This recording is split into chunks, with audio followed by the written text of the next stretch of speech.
26 апреля 1986 года стало трагическим днем не только в истории Советского Союза, но и в истории всего мира.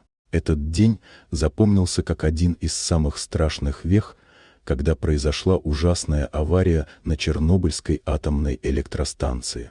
В результате этой катастрофы возникла огромная запретная зона вокруг станции, которая стала символом человеческой ошибки и экологической катастрофы.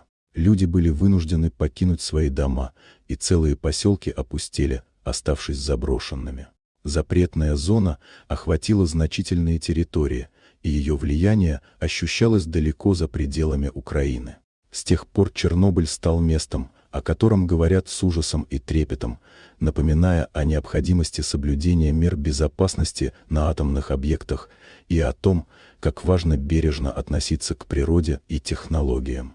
Недавно ученые запустили масштабный проект, целью которого стало изучение фауны этого пустынного и заброшенного места. В ходе исследований они стремились узнать как можно больше о животных, которые обитают в Чернобыльской зоне, и о том, как они адаптировались к условиям, возникшим после катастрофы. Оказалось, что присутствие людей влияет на животный мир гораздо больше, чем радиация. Это открытие стало настоящим шоком для многих исследователей, так как в Чернобыльской зоне были обнаружены представители фауны, которых там не наблюдали более века.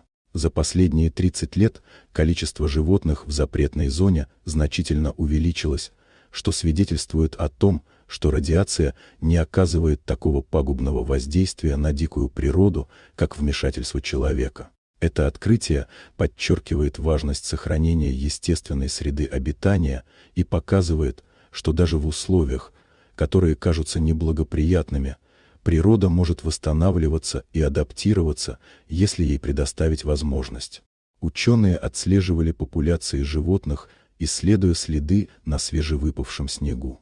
В ноябре прошлого года в украинской части зоны было установлено 42 камеры. В ходе исследования было выявлено, что в лесах Чернобыля значительно увеличилась численность кабанов, волков, косуль и лисиц. Кроме того, здесь были обнаружены редкие животные, которые годами не появлялись в этих местах, такие как европейская рысь и бурый медведь.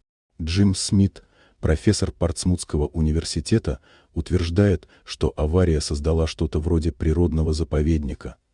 Мы не говорим, что радиация – это хорошо, но отсутствие человеческого влияния позволило увеличить популяцию животных. В Чернобыльской зоне даже успели сфотографировать зубров и лошадей Пржевальского. Как видите, иногда человек может быть гораздо хуже, чем радиоактивное заражение.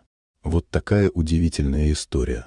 Дорогие друзья, если вам понравилось видео, поставьте лайк, а также подписывайтесь на канал, где найдете еще много интересного.